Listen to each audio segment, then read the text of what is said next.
introduce our sponsor for this program, the Local Expert Series. Chris Lays from Aurea Solutions came to us at the beginning of January saying, I'd really like to help the chamber out.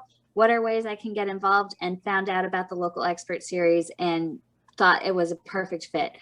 So without further ado, I'm going to introduce Chris to say a few words about his business. Yeah, it's been a pleasure to sponsor the chamber. You guys have always been a great help to my business, and it's good to sponsor something that seems very on brand. And also, I get to learn how to cook something occasionally, I guess. So yeah, I provide a wide range of IT solutions, so anything for small to mid-sized businesses, all the usual stuff, but I try to cover the full package, everything from the internet coming into your building to the computer on your desk to the software that runs on it. So if you have any questions or need anything, you know where to find me.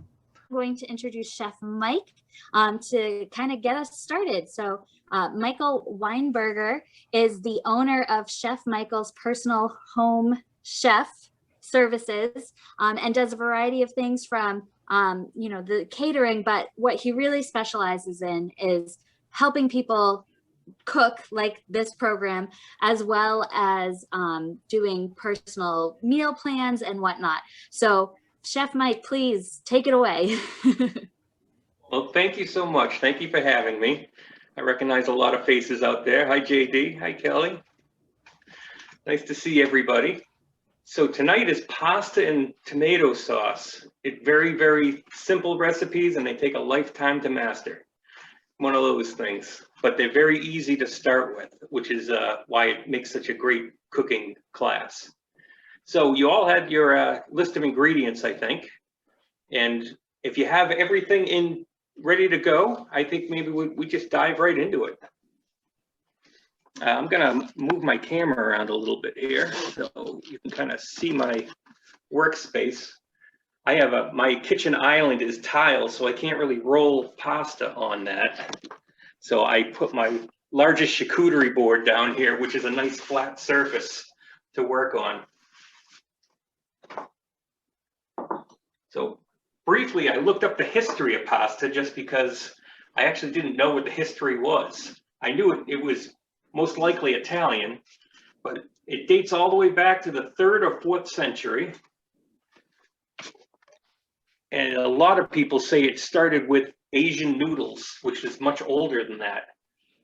But the actual pasta as we know it started in Italy, probably around the 3rd or 4th century. All right, so we're going to start with our pasta. When it comes to cutting it, I'm probably going to cut linguine width, which is about a 1/2 inch or so.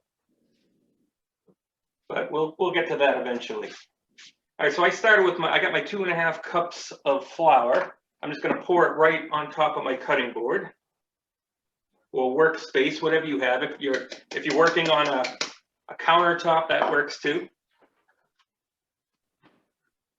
And like Melissa said, if you have any questions at all, just join right in. This is very laid back and it's going to be pretty easy. What I'm doing right now, I'm making a little bit of a well into the middle, almost make it look like kind of like a volcano. That's where our eggs are going to sit in a second here. Melissa told me you all have farm fresh eggs, which is awesome. All right, I got 4 eggs here. I'm going to crack one at a time into the middle. If for some reason your eggs try to escape out the sides, it's okay. Just work the flour right back into it. This is all very forgivable. Are we adding the flour to the egg one at a time, or are we trying to put all the eggs in at once? I'm going to put all 4 of my eggs in all at the same time. I don't know that my volcano is big enough for that. I'm going to rinse my fingers real quick here. If you have a fork or a small whisk, let's see. All right, so if you got all your... Margaret was saying that somebody might end up with a double yolk because somebody had a really big egg, so they might have a double yolk. Oh, that'd be okay too. They're probably two very small yolks, I bet. All right, I got a little bit of my little, I think, tablespoon of olive oil. I'm gonna pour that right over the top of the eggs, as well as my little teaspoon of salt. This is like a lot of cooking. If you do a lot of it, you can really just go by feel. Like the recipes kind of, they change. It depends on the atmosphere you're in. It depends on the flour you're using. It depends on the size eggs you're using. So if you do it a few times, you start to feel what it should feel like. And we'll get to that in a second when we start to knead this. I'm gonna break up my eggs right now. Break up the yolks and then just kind of whisk it like you're making an omelet. A little bit at a time, and you start to pull in the flour a little bit at a time. I have a quick question. Yeah, what do you got? Okay, so my volcano erupted on the side. Mine So- too, Regina. So I'm gonna use my extra flour Yeah, to try to build a wall. And just pull your flour into it, and like I got a little bit seeping out the side. I'm just kind of plugging it up with a little bit of flour, okay. and just And keep then on I whisking. missed the next step. Did you say pour the olive oil on top of the eggs? Yeah, put the olive oil on top, and then the salt after that. Okay. And don't then forget the olive oil. I gave you more than what the recipe asked for, FYI. Okay. So we should measure it. Should we measure? Yeah, it's about a tablespoon or so. Okay. And I'm sort of working the flour into the eggs as I go here. Because eventually it'll get to the point where you're starting to get a little bit of a dough. It'll be just enough so you can start working it with your hands. But while it's still liquidy, just keep working your flour in.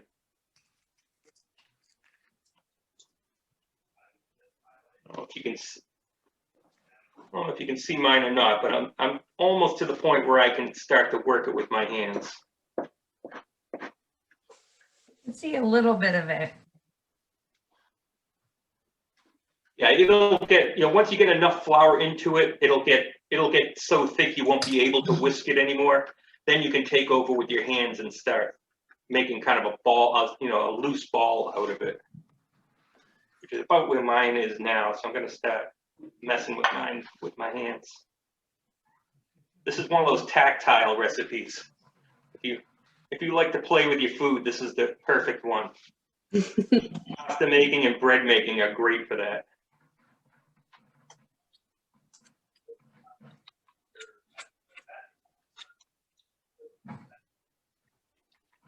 And so I'm starting it. Now that I'm working with my hands, I'm starting to kind of toss it around a little here, letting the flour absorb into the liquid. And when you get enough of it together, then we'll start kneading it.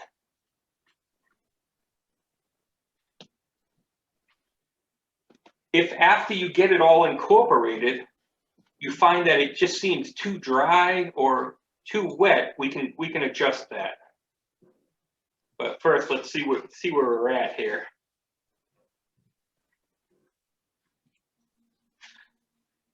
I'm starting to do I'm just kind of pinching it together and pushing it together and making a ball out of it first.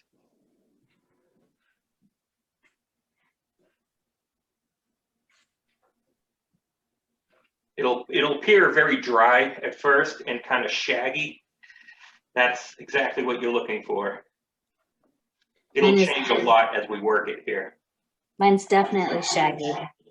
For those of you who know my cooking expeditions, I'm not one for cooking. Let me just give you a quick little peek of what I'm working with right now. That looks about right. That could not look more perfect.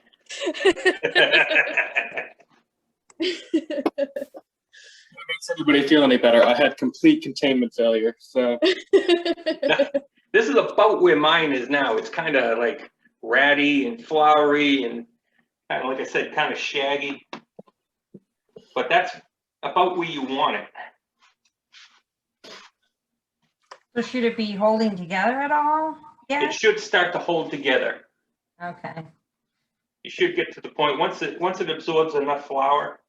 And like I said, it all depends on the type of flour you use, the type of eggs you use, what Yeah, kind of atmosphere you're in, how much flour you're gonna need. You may not need all the flour you have. If you, all right. Is everybody coming close to what kind of resembles a ball? Is this good? It's looking pretty good. Keep Is it going? kind of staying together when you kind of squish it together? Yeah. yeah. Oh, Gene, look at that one. You guys are looking good. So are we kneading now? Yeah, now we can get to the kneading process. And like, again, I don't know if you can see me here or not. I'm gonna move my camera down just a little bit more. I was gonna say, Chef Mike, while you're touching your camera, is there a way to turn off the autofocus? That I don't know. I'm not sure if I can or not. All right, no worries if you can't. Oh, is it focus? Is it trying to focus in? I think so. I think that was the comment that I saw. Oh. All right. For most Um, of you probably needed something in your life. Needed with a K. But if you haven't, using the heel of your hand and just kind of pushing down and out and then pulling it back. So you're down and back. And you can use one hand or you could use two. So I'm kind of doing that. If you find that it's sticky, add a little bit of flour to it. If you find that it's super dry, you can add a tiny bit of water to it. This is where you get your workout for the day right here. You get your forearms and your shoulder exercise right here. And you'll start to see it'll start to become more and more supple as you go, almost the consistency of like Play-Doh.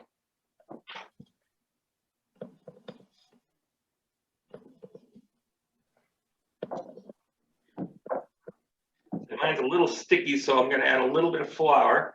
I got a little bit of reserve flour on the side. Just add a little bit in.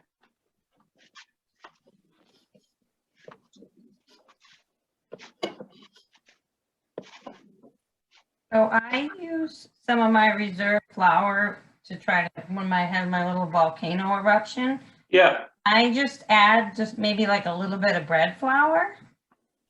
Or will that totally mess it up? it will not totally mess it up. No, that'd Okay, be fine. okay.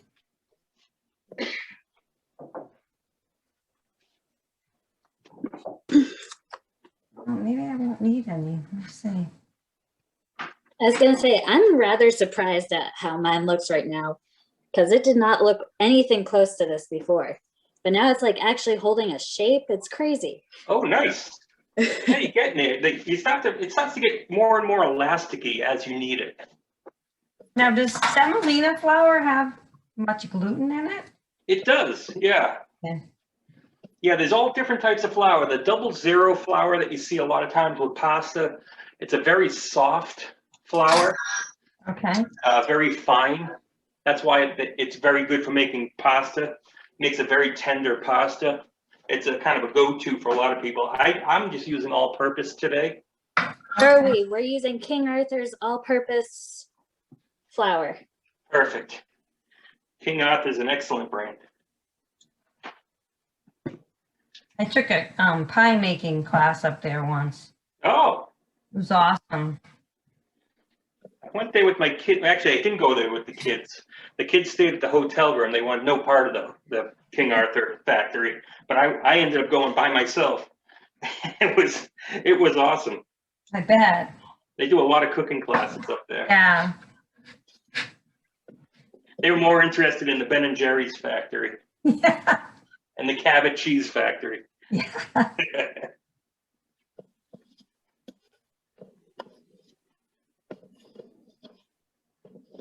So, like, what are we looking for like when it's done?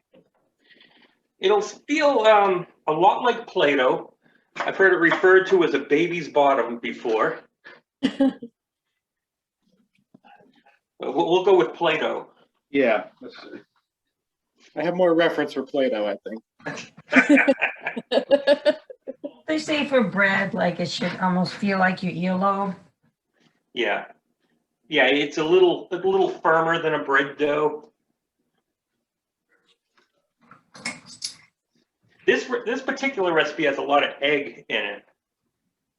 You'll find if you look at different recipes for pasta, you'll find different quantities of eggs, and in egg pasta you'll find even more egg than this. Sometimes you add egg yolks, which will give it even more of a richness.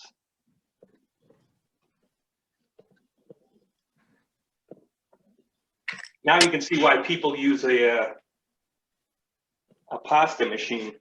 Yeah. Though this step you usually do anyway, before you would even use the pasta machine. All right, how's everybody's how's their dough looking right now? You tell me. It looks like a nice bread dough now. Yeah, it's kind of, Oh, mine that's does about not. where you're looking. Yep. Looks good there. Yeah, if you feel like it's holding together pretty good. Oh, yeah. What do you think of this one, Mike? Okay. That's phenomenal right there. That's good.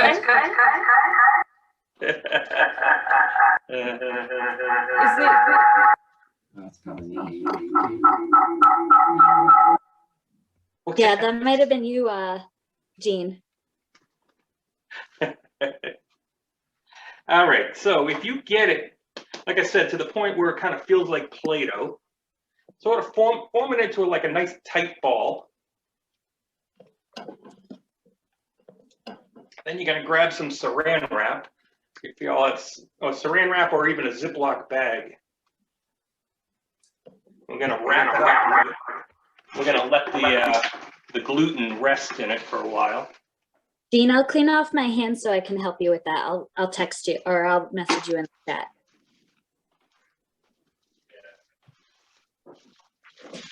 All right, so I wrap mine in plastic wrap.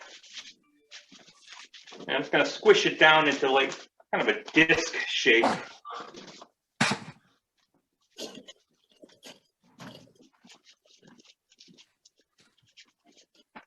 So mine's all wrapped up tight with plastic wrap. And then just put it down on your counter and let it rest. Probably gonna be about a half hour or so. And we'll get back to it, which means we'll do our sauce in the meantime. But let's clean up a little bit first. I'm gonna get all the extra flour and crumbs off the cutting board. When we get back to it, we'll be ready to go.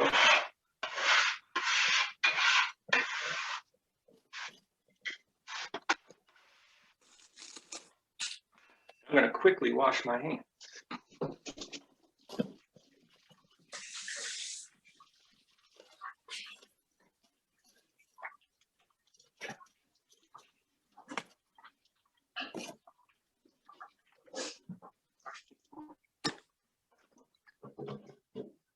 All right, everybody got to that step?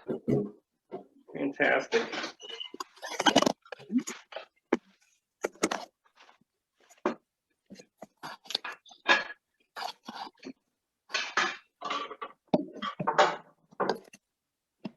I'm going to switch cutting boards here. Go to my cutting board. We can start our sauce. This tomato basil sauce is extremely easy, but probably one of the most versatile sauces you can do. You can add meat to it. You can add vegetables to it. It's great with pasta. You can serve it over chicken.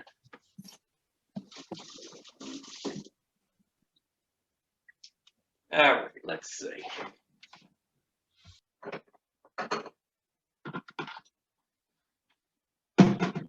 All right, this sauce, let's see, it starts with an onion. Y'all got your onion? 1 onion, 2 onions. Fantastic. everybody's got different methods for dicing an onion. I'm gonna show you the way I've been doing it lately. I'm taking the stem end of the onion off, cutting right down through the skin, take the stem off. That. I'm not used to showing things on the camera. The last few cooking classes I've done is for a group of blind people. So I'm never able to actually say it should look like this. I usually have to just talk it through. Now I'm going to take my onion flat side down, cut right through the root of it with the skin on, just like that. And then just peel it all the way down to the root.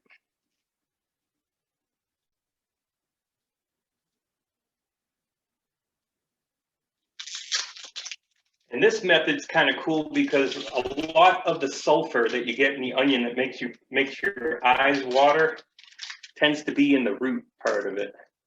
So if you keep the root as intact as you can, it's less likely to really hit you in the eyes.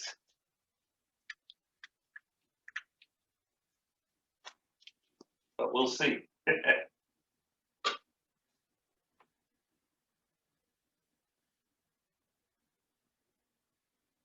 All right, you got your onions ready to go? All right, next step is I'm gonna make a horizontal cut about halfway up the onion. So I'm putting my fingers on top of the onion. Make sure your knife is sharp for this. If you don't feel confident that your knife is sharp, you can skip this step. I'm cutting about 8/10 of the way through the onion, almost up to the root.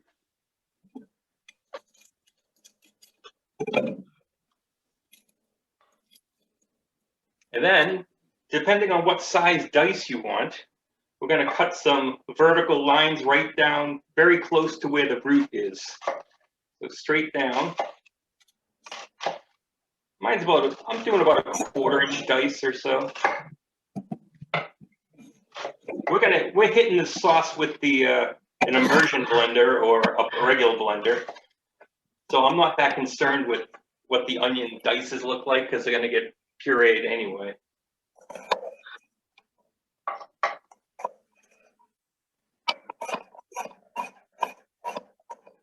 And once you get your onion cut down vertically, then you're gonna turn it 90 degrees and make your dices.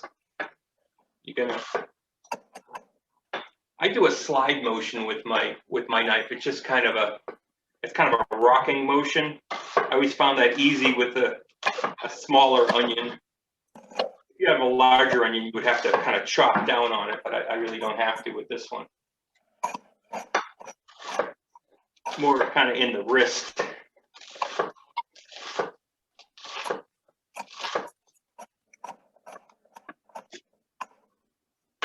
And then all you should have left is just the root and maybe a tiny bit at the end. And if you're into composting, you put that in your compost, or you can put that into a bowl with other vegetables for a stock.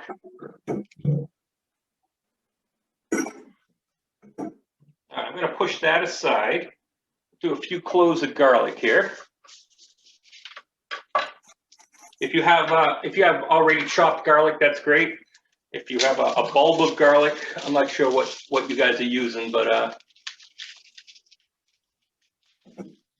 going to take a few pieces of garlic here. This is another one. It depends on how much you like garlic. If you love garlic, you can put an entire clove in there. If you don't like garlic so much, just go with an entire bulb. If you don't like it, just use a few cloves. I'll show you a couple methods for peeling garlic that were never taught to me when I was a kid in an Italian restaurant. We always just had to peel it, and by the time we're at the end, we would have sore fingers. Here's one method where, kind of far away, but I'm taking the clove and I'm putting it down on my cutting board, and I'm laying my knife flat on top of it, and then I'm just hitting the knife with the heel of my hand, just striking down on it, and that kind of breaks the skin up, and I'm able to peel it very easily.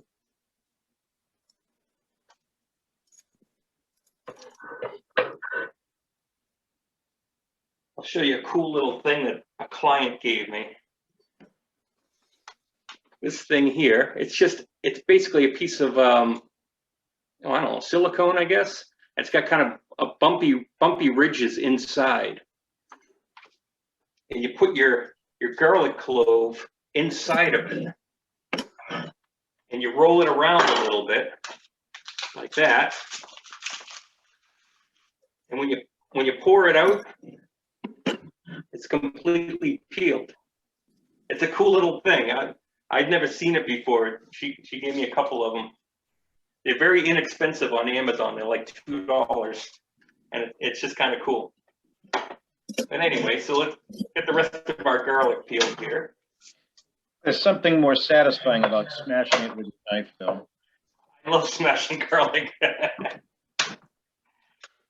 worked in an Italian restaurant in Randolph, Massachusetts. That was my very first job. And Landolfi's? you would get, it was called Girardi's. Oh, okay. Landolfi's used to be there, right? I don't remember that. There was La Scala. That was another Italian place. And Chateau de Ville. Chateau de Ville, yeah. I remember that. Yeah, we would get 10-pound bags of fresh garlic, and we would all have to just peel it. And you would sit there and you would kind of dig your fingernail into it. And by the time you got to the end of that, the acid in the garlic would just eat through your fingers. It was a horrible job. You didn't have to worry about werewolves then. There were no werewolves anywhere near. Or dates. Yeah, what I'm hearing the upside of this story is if I'm ever attacked by vampires, Oh, vampires, whatever. Italian restaurants are safe. That's it. That's it. Gotta say that onion has had a delayed effect. I'm in tears over here. Oh, did it get you? Did it get you in the second half? Yeah, We'll move. I think when I moved it into the bowl, I disturbed something. I'm taking my knife again. After I get it peeled, I'm taking my knife again and squishing the garlic blade. It kind of gets the cutting process started. And then I'm gonna start mincing my garlic. Like I said, I'm pureeing mine. You can choose not to. If you want a real chunky tomato sauce, you don't have to puree yours at all. And it depends on what kind of tomatoes you buy. If you have whole tomatoes, you can just squish them in your hand to break them up.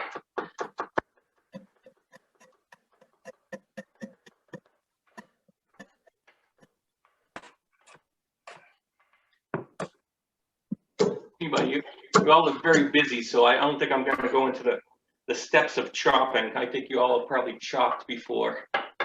Looks like you have. Cheating. I have a garlic press that I got from the Pampered Chef probably 15, 18 years ago. It's like that same one in my $1. drawer. That works great too, right? Yeah. I was just gonna ask you, in the summer, do you ever make sauce with like fresh plum tomatoes? Oh yeah. So do you blanch them and pull the skin off? Yeah, I take the very bottom of the tomato, make a little X, like just through the skin, and then Okay. throw them into boiling water for maybe a minute or so. And then Okay. when you take them out, the skin comes right off of them. I use a food mill, and I don't have to skin them, and it takes all the thick parts of the tomato that don't break down. Food mills are fantastic. Yeah, that works. To me, that's the easiest because you can just chop and let it simmer for a while until everything breaks down, and then just run it through the food mill, and you got nice smooth sauce. Takes a lot of the seeds out as well. Yeah. Does the Yeah, food that was mill another job I didn't like at Girardi's. Does the We food spent mill days have a just filter milling on the it? sauce. Yeah, it does. Hang on a second. Let me grab mine. Was someone trying to ask a question? I asked Mark about the food mill. Oh, Yeah, they're pretty cool. They kind of look like colanders. They have a Here's handle. mine, Yeah, exactly. Yeah. and it's got 3 different plates you can put in the bottom. And so when I take the pot that, sorry to be explaining, but when I take the pot that I'm cooking it in, I put this on another pot, and then it's got a blade inside that spins, it presses it through the holes, and then you get a nice clean sauce out the bottom, and you can continue cooking and add your spices. And you can build pretty much anything through that. Yeah, you can. All right, we got our onions and we got our garlic together. I'm gonna turn this camera around. You can see my stove here. I love this sauce because it's simple. And if you have fresh ingredients from the garden, it lends itself perfectly to that, for sure. In the back of my stove here, I have a pot of water going for the pasta when it's done. If you don't have that going, you probably put your water on and salt it really well, almost like sea salt. I got mine kind of simmering back here a little bit. All right, for the tomato sauce, I'm turning on about a medium heat or so. You don't want to fry anything. You want to get.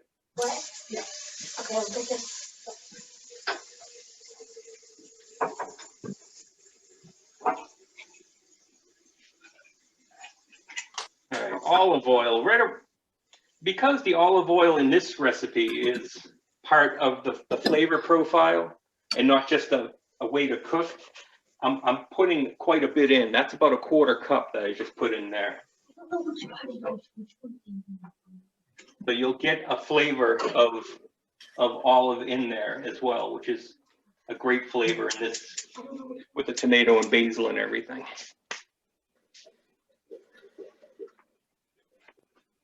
All right, I'm gonna let the oil heat up a little bit.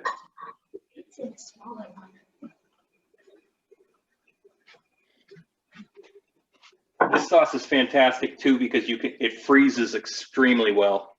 You can even put it into a gallon Ziploc and close it up and lay it flat. It takes up very little room in your freezer. I may have missed this, but what's the stove setting? I got a little over medium, right around there.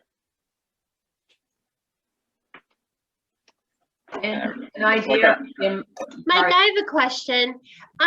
Is it sauce? Could you can it, or is it better to be frozen? No, you could certainly can it if you're into canning.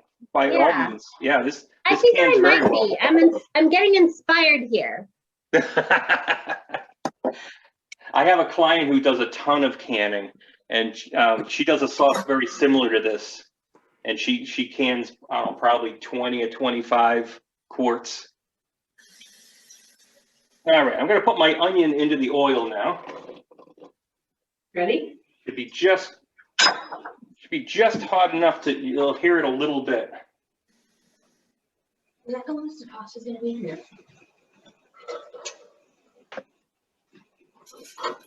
I'm going to let the onion go for just a minute here, and then we'll add our garlic in.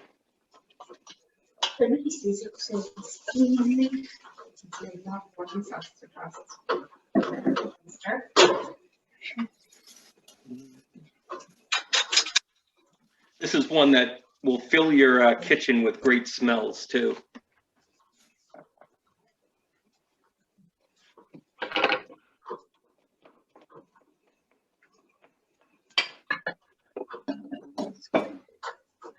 Some of these onion pieces are kind of big.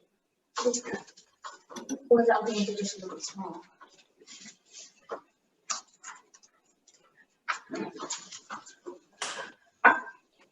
Like just crushed tomato.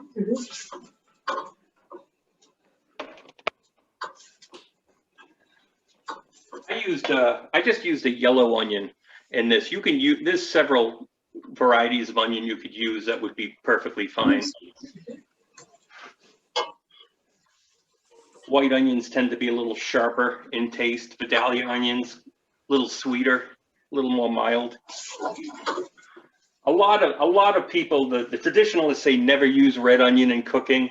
I'm going to disagree with that. I think if you have a red onion and you don't have anything else, I think that would be perfectly fine.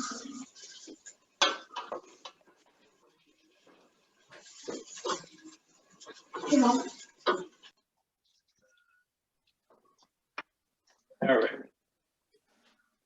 Now it's been about two or 3 minutes, kind of simmering a little bit. I'm going to add my garlic in. I did like 6 cloves of garlic. This is going to be super garlicky, but that's the way I like it.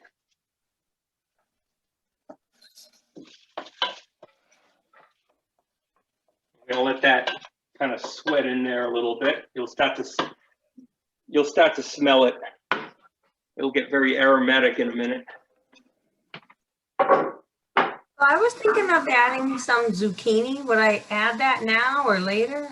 I would add it now. Okay. Yeah, get that cooked out. And if you were doing meat in it, you could do the meat up ahead of time and then remove it before you puree everything. You cook off your meat and then take it out, and then do the rest of the sauce and puree it, and then add the meat back into it.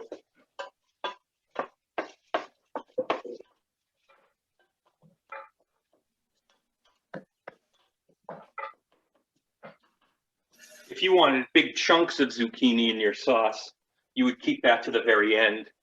But if it's part of your sauce, you just throw it in with the rest of the puree.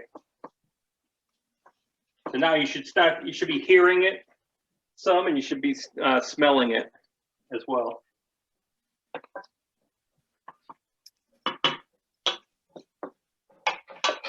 And you'll start to see the onions will start to look a little translucent after a while.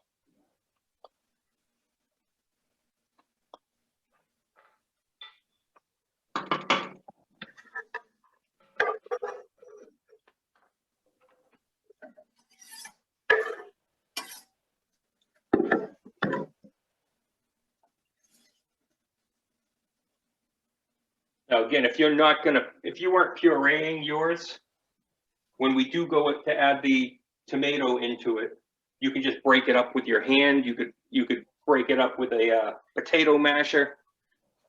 Depends on how chunky you wanted it. Should I puree it now? Did I miss? Have you put your tomatoes in? No. No, not yet. Okay. Yeah, next step, once your onions start to appear translucent, add your tomatoes right into it.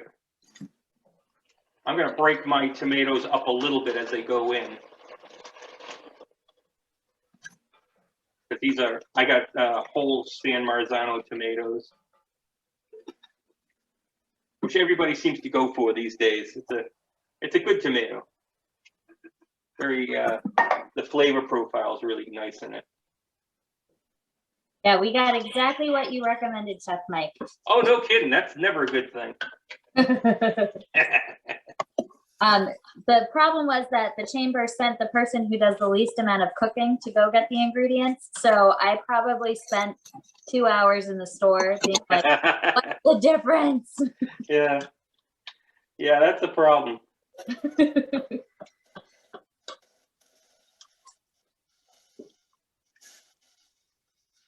Yeah, hopefully I'll have an abundance of Roma tomatoes this summer. And I'll have to make sauce because I'll have so many tomatoes. But I have nothing like a green thumb, unfortunately. And my groundhog that lives below the shed seems to have an eye on the garden already. And I haven't even grown anything yet. He's already scoping out the area.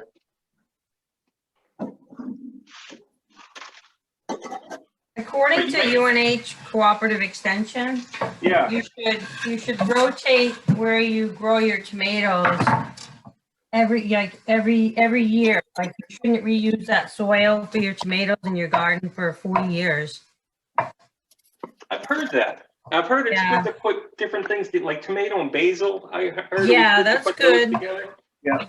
Yeah, and then just the nutrients that the tomatoes take out of the soil, it takes a couple years to build it back. So Yep. it'll help with subsequent crops if you don't plant them, especially tomatoes. Yeah. Oh, absolutely. I just took my basil and I'm literally just tearing it up and throwing it in. You don't have to get real neat about it. Doesn't have to be real precise. So for the tomatoes, we're chopping or with our hands, breaking up the full tomatoes, and then are we just pouring the sauce in that's left over? Yeah. Okay. Yeah, then just pour the rest of the sauce into it. With the basil, I tend not to put the stems in just because they're a little tough. If you're using fresh basil, it seems like you're putting a lot in, but it really does break down, and it's a very clean taste. But if you don't have fresh, dried does work. You don't use, I think, what is it, like is it 4 to 1? I think you use like a quarter of the amount. I think that's right. For some reason I had 10 to 1, but I think it's 4 to 1. But your second one will always be better if you do 10 to 1. But that's coming from somebody that I very, very, very rarely use recipes. Oh, I never use a recipe. It's really, I mean, I'll put as much as it needs. Because again, like the basil I'm using today, it's a sweet basil. There are many different types of basil out there. If I was using like a Thai basil, which has a little bit of a kick to it, I would use less. Some basil has kind of a licoricey type taste to it. I've grown up with the sweet basil myself. I got my basil in there. Sauce will start to come up to a simmer. You don't really need to boil it, or it's more of a simmer. And then I'm adding in salt and pepper to that. Which we did provide little salt and pepper packets in the bag. Oh, fantastic. Look at that. Now, again, if I'm just doing this off the recipe, I would have just tasted it before I put the salt and pepper in, knowing that it's probably going to need salt. But depending on what kind of tomato you get in a can, they can range from extremely salty to no salt at all. So it's always good to know kind of where you're at before you add the salt in.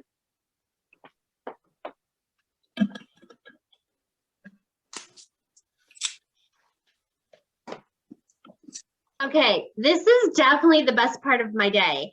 I'm happy to give you a testimonial, Mike. This is so cool. My family's going to be very happy with this delicious supper. Well, we haven't completed it yet, though, so things could really go sideways at any minute. Low expectations and fail to achieve them. My husband just walked in and went, "This is a disaster zone in here," because I have not cleaned as I've gone. See, that's something I didn't mention, is it's always a good idea to clean as you go.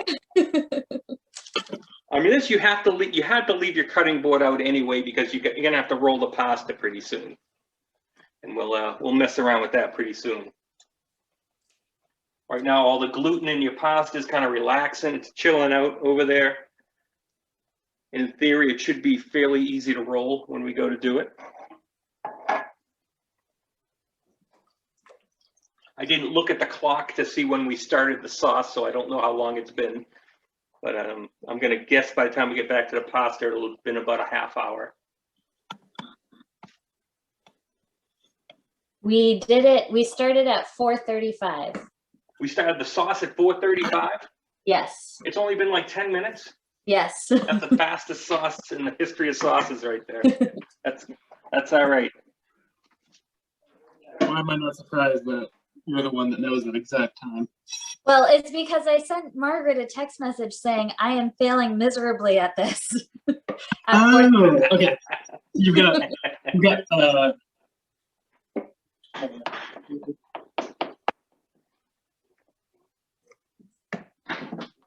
You could have put together some garlic bread with this too.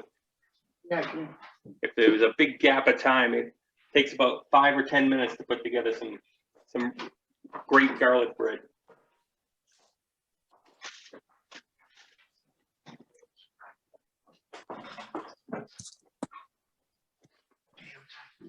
Have you all roasted garlic before? Mm-hmm, yeah. That's one of my new favorite things to do. I've done it many, many times, but I've gotten really back into it. Now that summer's coming and start roasting vegetables, roasted garlic is great with it.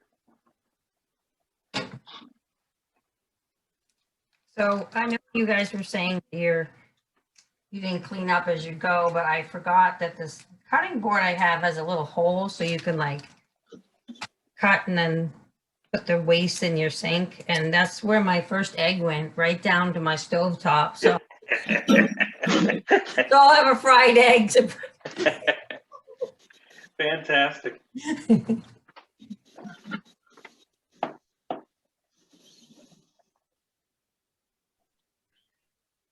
We're talking about the food mill. I was saying that was one of my jobs at the first Italian place I worked. And that literally for 8 hours, we would sit there with all the scraps from the last few days and even meat scraps. And you would just mill and mill and mill all day. 12, 13-year-old kid, just that's all I did for like an 8-hour shift. Probably end up with, I think it was like 15 or 20 gallons of sauce, milled sauce. But it was probably the best tomato sauce I've ever had. Oh, yeah, you put all the vegetables and anything left over in it? Yeah. That's great. Yeah, that place was definitely known for their sauce. Or gravy, as the real Italians call it. My family never said gravy, and mine didn't get too much more real than my grandmother. Yeah. Yeah. Yeah, maybe it might be a regional thing, because some insist that it's gravy, and I never call it gravy. The Southerners call it gravy too.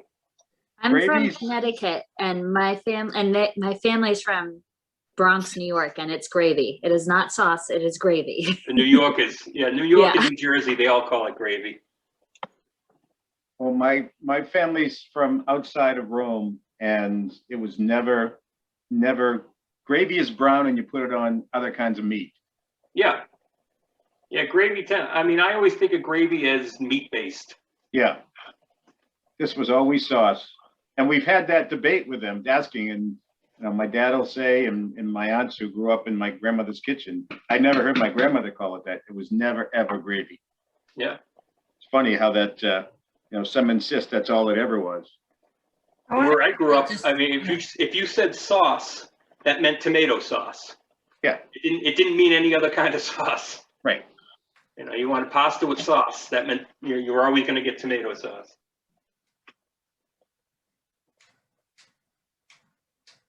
Now I'm kind of hanging out with this sauce because literally it takes maybe 10 or 15 minutes of simmering, and that's really all it takes. If you want to let it simmer longer, you can, and it will Just gets a little thicker. increase the depth of flavor. If you like wine in your sauce, right after the onions are done, onions and garlic, you can add a little bit of red wine into it. That gives it a great depth too.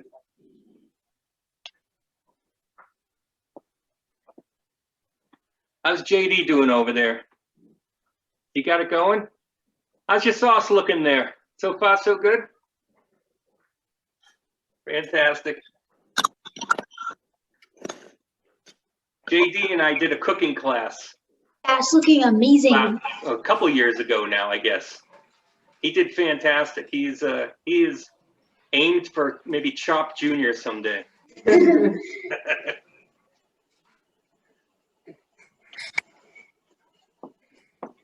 When did you develop your passion for cooking, Chef Mike? I think it started at that Italian restaurant. I was like 12 years old. I believe I may have forged my working papers because I love the idea of cooking. Like I've been cooking probably, I don't know, probably watching Julia Child. I was probably 7 or 8 or something like that, cooking along with her. I was always experimenting in the kitchen. But once I got into a professional kitchen, I never looked back. I was always asking questions. I was probably that annoying kid that always bugged the chef for answers. Unfortunately, the first place I worked, there were very few people that spoke English. They were all straight from Italy. So for the most part, there was a communication issue.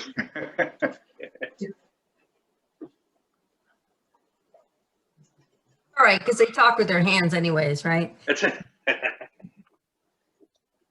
That restaurant closed kind of unceremoniously. I just showed up one day and there was a sign on the door, "Thank you for your patronage," and that was pretty much it. That was the end of that job after a couple of years. And I read in the paper the reason they had closed was the family was involved in some stuff they shouldn't have been involved in. They were one of the families, along with the Bulgers, that got themselves into some troubles back in the north of Boston.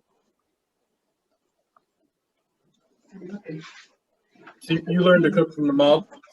That's not what I'm saying at all. I never said mob. But they were exceptional cooks. So this is the syndicate sauce. You will like this tomato sauce or else.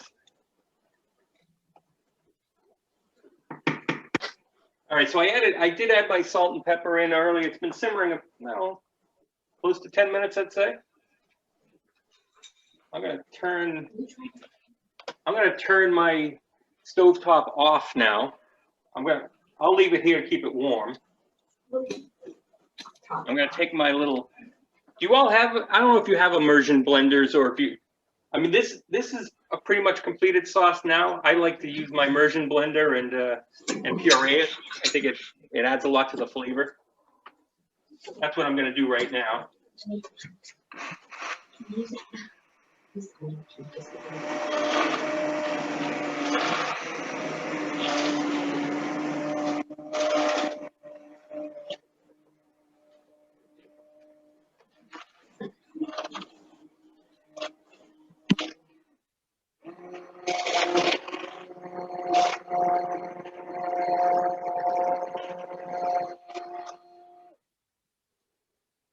That's it.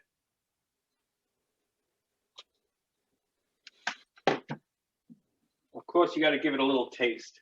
I'm gonna grab a little spoon.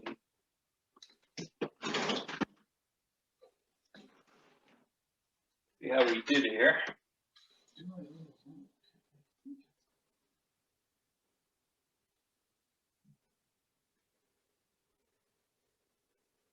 It's pretty clean. If you need to add, so give it a little taste. If you need to add a little salt, a little pepper, you can. You can even tear up more basil and put that in if you wanted to.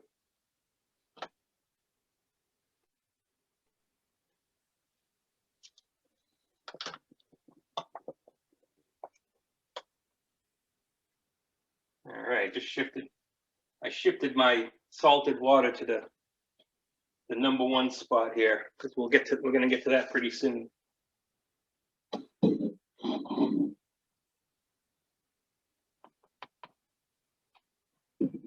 How do your sauces look? They starting to look good? Yeah. That's going up pretty good, yeah. Good. Like I said, that is about as simple a sauce as you can make right. Oh, look at that. That's fantastic right there.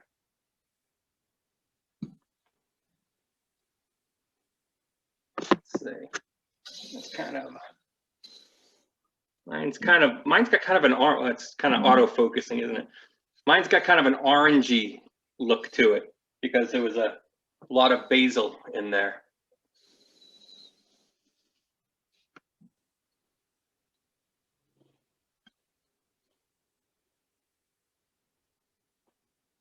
I know they're calling for little snow showers and stuff tomorrow, but I gotta say I'm getting excited for spring and the warmer weather. As a cook, I start to shift mentalities. I go from the winter dishes, the soups and the stews and all the chowders and things like that, start to shift to the more lighter stuff. I'm gonna shift my camera back around here.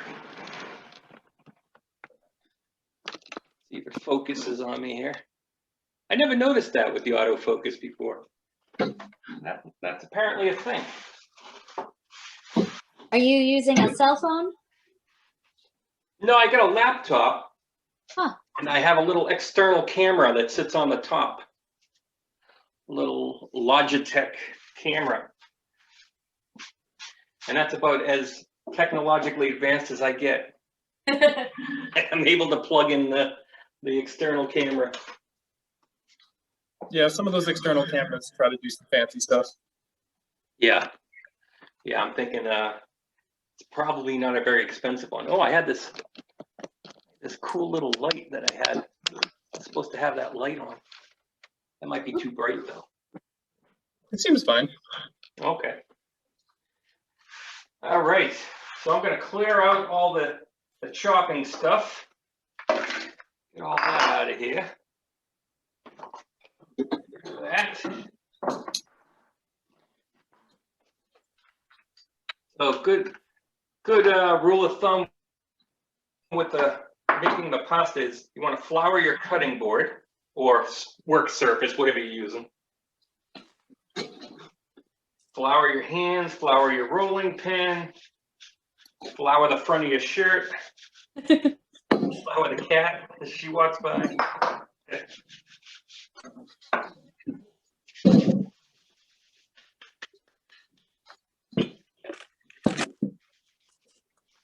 Let's see how pasta's doing here. It's been resting almost a half hour, I'd say. Maybe 20 minutes or so. Yeah, it should feel pretty soft right now.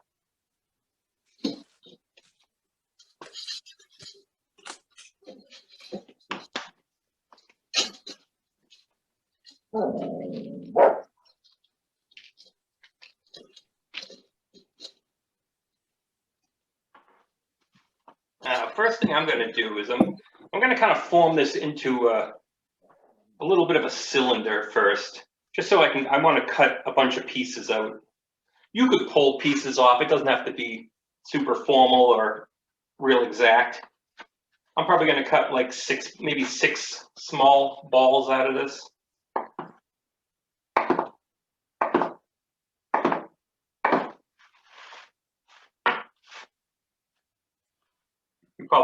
We don't need to roll it all out, just give you an example of what we're doing. But so I got 6 pieces that kind of look like that. I'm just kind of rolling it into a ball. Can you show me up against your shirt just so there's contrast? Okay, thank you. I'm kind of working it into a little bit of a disc right now. Or kind of, actually almost an oval.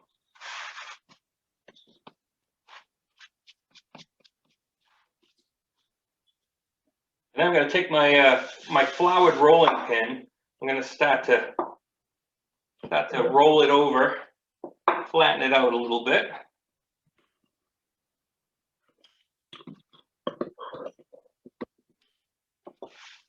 And you don't have to. This isn't the final process, but I've been told this makes for more tender pasta. So what I'm doing is I've rolled it out. It's probably about 1/8 of an inch thick, maybe a quarter.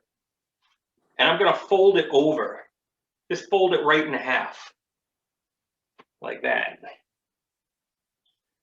So just fold it right over. And then roll it out again. And we'll do that a total of 3 times. So once it gets to be about 9 inches long or so, fold it over. Give it a little quarter turn. So kind of fold it over, kind of looks like this. And I'm gonna put the long end away from me.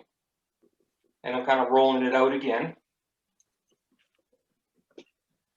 And I'm gonna fold it over one last time. So when you fold it over, you end up with kind of a square. How many folds altogether? Sorry. I'm folding it just the one time, but I'm doing the process 3 times. So folding it, then rolling it, and folding it and rolling it. So I just did my third there. Now we're gonna roll it out for real. Melissa, you couldn't look more confused. Does it make sense? Yes. You make sense. How do your doughs look? They should be pretty easy to work with right now. I unfolded it. I folded it and then I unfolded it because it Okay. looked like it should have been unfolded, but I'll fold it back up again. Now, like I said, I cut my hole into 6 different pieces. One, Yes. because it makes it easier to work with. Like if you have a huge flat surface, cheating? Huh? Are you cheating? Yeah. you could roll the whole thing out at once. How does this look, Mike? That's exactly right. You do Yeah. like rustic pasta? Yeah. So flour your rolling pin as much as you need to, and just start rolling it out. Maybe dry, Yeah, can you add a little water? or not without the If it feels dry, you could add a little bit of water into it. spray. Wait, are we not on mute? You're not on mute, no. I was about to tell you, but you guys kept talking. I was gonna pull out my pasta maker because my pasta roller because it's not sticking together like when you fold it over. That's what I'm having the It's issue with. not That's what sticking I together. unfolded. Is it kind of crumbly? Is that what's happening? Oh no, No, it's not crumbling. Nice It's and Absorbing. together. It's smooth, it just has the edges. Yeah. It looks like it's sticking now. Okay. I don't think I could take it apart. Now, if it's snapping back, that just means the gluten hasn't completely rested. Like we probably jumped on this a little sooner than a half hour, but you just keep rolling it. It'll go into position. I'm sorry, what did he say? Definitely not as long as yours. And every once in a while, like that's kind of how my sheet looks now. You know, it's a little over, probably a foot long, something like that. Flip it over every once in a while. And then make sure you can dust it with a little bit of flour and put a little bit of flour on your rolling pin. I went for kind Can of we a make this French into rolling whatever- pin today. Could we make this into whatever shape we want? Absolutely, yeah. Yeah, when the time comes, we can actually if you have a pasta roller, you have all kinds of attachments. You can make whatever shape you like. That's the best kind of roller, isn't it? Because then, like, mine has stuff where the flour can really get in, and get stuck. Yeah. So then so this is what mine looks like. Does this look right? Let's see. We can't see, Anne, because of your background. Oh, now can you? How does it feel? I mean, does it feel like Yeah, it it's, looks just like Mark's. Well, there you go. I guarantee Mark's looks good. Okay. And we're gonna cut it. Yeah, eventually we're gonna cut it. You want to get it like super thin, almost to the point where if you put your hand in the back of it, you could see kind of the color of your hand through it. Oh, so should it almost feel like pie dough before it gets really, really thin? It should, yeah. Yeah, something like that, like real supple.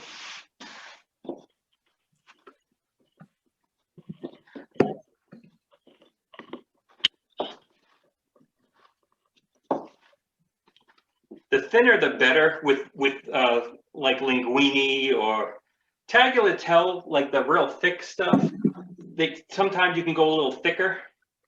It's got, the thicker it is, the more kind of chew it's got to it.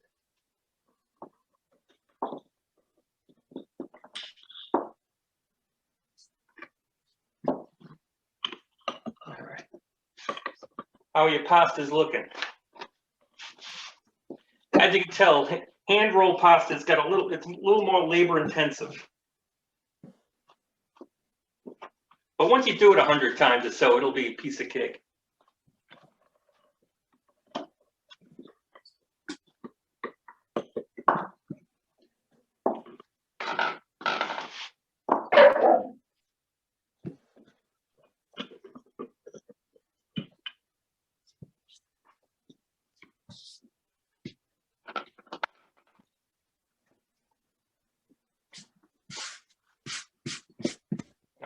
rolling it sort of rectangular here. So I've turned it a couple times, flipped it a couple times.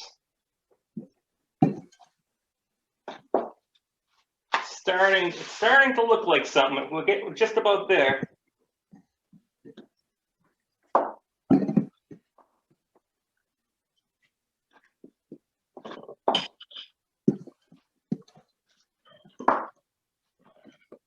Oh, I have a question. So I have 6 little balls here, but like I'm probably just gonna make 2 tonight, and then can I make the rest tomorrow? Is it okay to put in the refrigerator? Yeah, wrap them real good so they don't dry out, and they'll sit in the fridge a good 2-3 days. Oh, good. And if it's going to be any longer, just throw them in your freezer. If you're going to put them in the freezer, double wrap them. Got it. Thank you so much. This is very fun.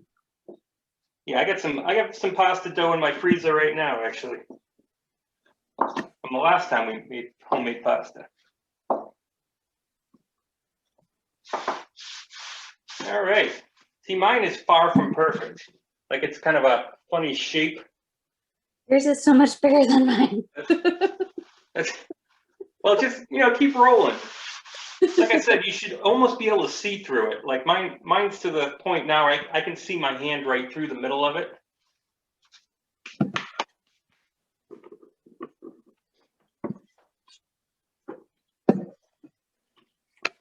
So a hand cranked pasta roll is a good tool to have. We would have all 6 cranked out by now.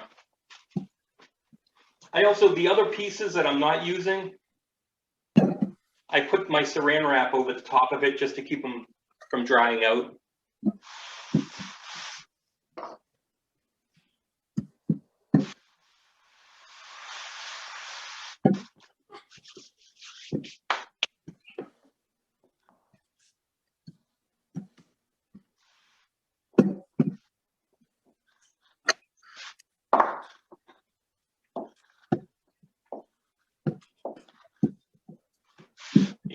I worked at one restaurant that made homemade pasta, and that was actually in Berwick, a place called Einstein's.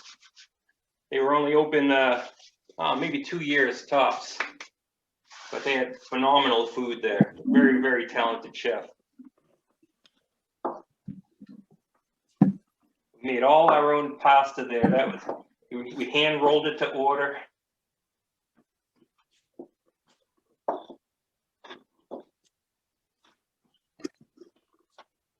All right, how are we looking there? I have a new appreciation for homemade pasta. Fantastic.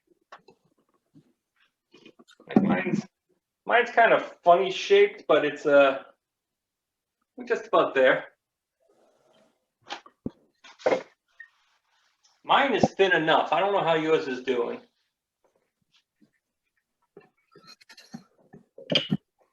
Some people will just cut it from here. The method I've been taught is you kind of fold it, maybe 1-inch folds, kind of accordion style.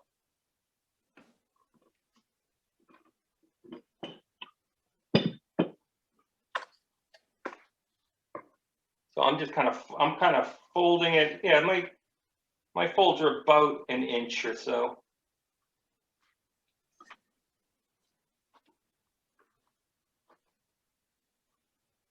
So when I'm done folding, it kind of looks like that. And you're taking your sharp knife. How are we doing? I'll give you guys a second. I was gonna say, don't wait for me. You guys are doing fantastic.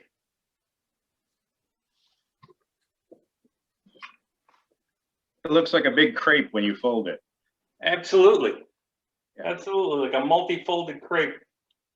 This is the point where it depends on how thick you want your pasta. Like if you want spaghetti, you're cutting it super thin. If you want, like I said, something like tagliatelle, which is like a good 1/2 to 3/4 of an inch wide. So cut it however wide you want your pasta, knowing that it's going to expand some in the water as well. I'm gonna cut mine fairly thin.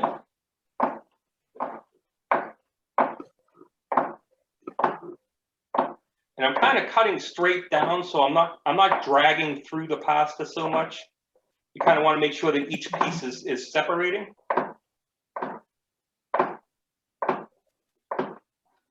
So did you leave it the full length of the accordion fold? I did, yeah. Okay. Yeah, so now I'm taking it and I'm kind of cutting down through it. So I end up with pieces that kind of look like that.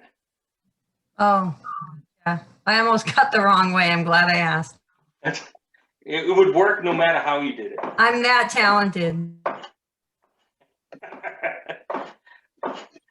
There's many different talents in the world.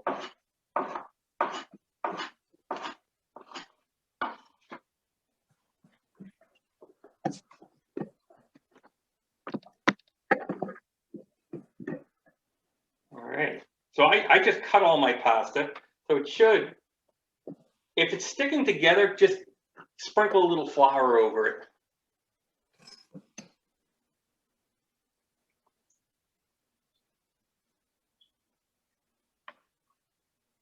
Yeah, if you find your pieces are sticking, just a little flour will separate them. Okay, that's kind of what I'm doing right now.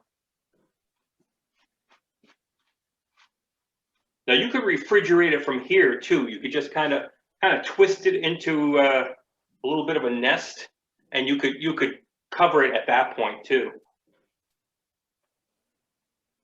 So that is your fresh pasta right there. Let's see your pastas. Looking good so far. Fantastic. Oh yeah, you got it. You got it. Come on, Melissa. That looks like pasta. My pasta got more of a confetti look than it did pasta, but I'm sure it'll taste the same. It's one of those things. The recipe couldn't be more easy, but it takes years to get it right. Like I am not great at pasta. Kelly and JD, how's your pasta look over there? So far, so good. Oh yeah, you got it. Now, if you want to dry this pasta out, you could either hang it on a drying rack or something. I actually pulled out my my clothes drying rack and put saran wrap on it the other day and used that to hang the pasta to dry it. But so from here, you go right into your salted water, which should be simmering. You only need to, depending on how thick your pasta is, you probably don't need to cook it for more than 90 seconds to maybe 3 minutes. If it's real thick, then maybe 3 to 5 minutes tops, but I don't think even that much. I'm gonna turn turn things around here again. And I'm gonna grab a bowl in anticipation of something awesome here. I gotta say, I'm starting to get a little hungry. All right, I'm gonna bring my water up to a boil. It's simmering, but I'm gonna bring it up to a boil real quick here.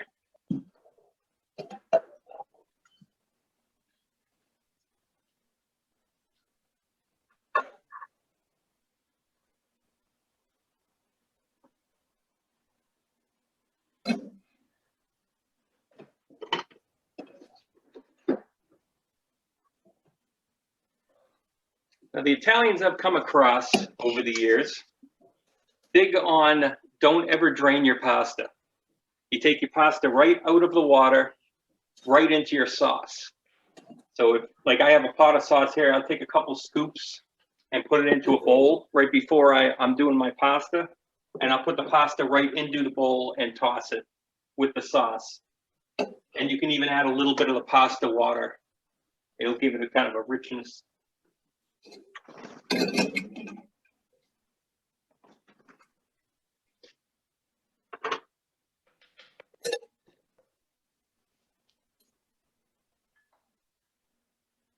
Usually by now there'd be a glass of red wine poured, but I don't have one open at the minute.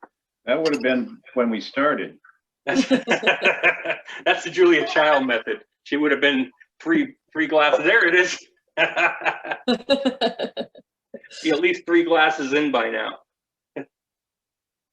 All right, I got some boiling water here. Like I said, you want a good amount of salt in there, almost like sea salt taste to it.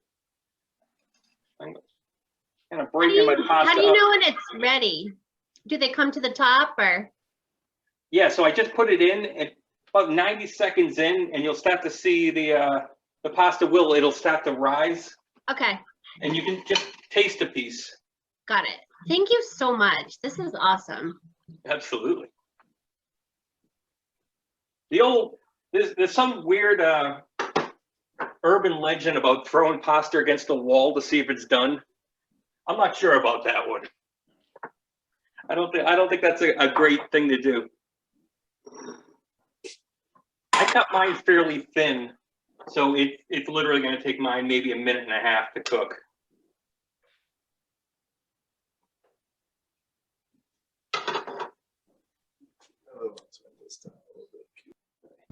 I got some sauce going here. Mike, would you say this is like 1 serving of pasta, the little disc that we did? Yeah, it depends on your appetite.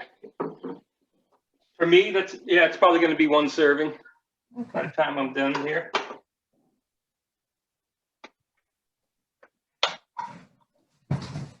So I got some sauce. I got a little bit of sauce I put into a bowl. I'm using tongs. You can use a spider or anything like that. You can use a strainer to pull it out. Do you put any oil in your water? Any what? Oil, olive oil in the water? I try not to, because it will keep the sauce from sticking. Oh, good. Right now the pasta's, it's got you got some starch going on. It's going to stick to the sauce real well. Chef Mike, I have a question for you. Yeah.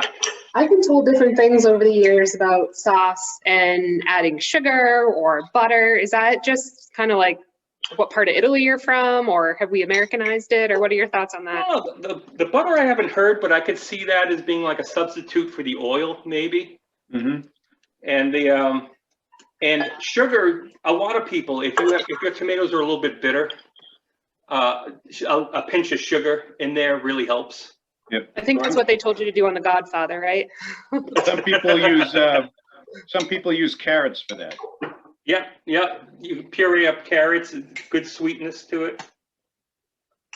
So I'm just kind of tossing my pasta and my sauce, and obviously going to have to taste this now.